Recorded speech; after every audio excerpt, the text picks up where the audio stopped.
Libra, I'm doing a quick tap into your current energy. Current energy is the Nine of Swords. What you might not be aware of is the Ten of Swords, and then future orientation or advice is the King of Pentacles in reverse. And then when I looked underneath the deck, I also got the Queen of Pentacles.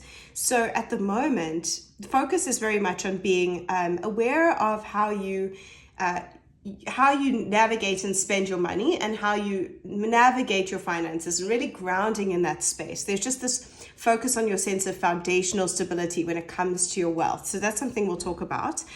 The Nine of Swords in the upright talks about something that's keeping you up at night. There might be something painful that you've experienced. And I'm sorry to see that, Libra. You might have gone through a really hard period, something that's really troubling your heart and caused you a lot of pain. And just keeping your mind very busy. Your mind is working overtime, and I'm sorry to see that.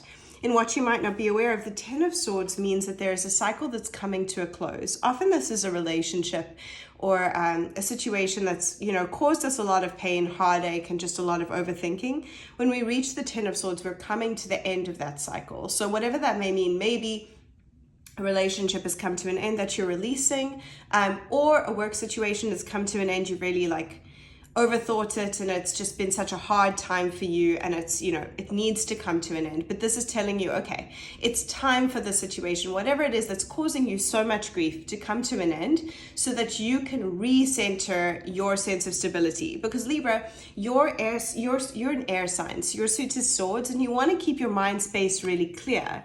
And for a little bit, it seems like it's been really clouded by something. Something's causing you a lot of cloudiness, trouble, pain. And so we want to move on from that in order to really get you feeling grounded and moving towards this feeling stable within yourself.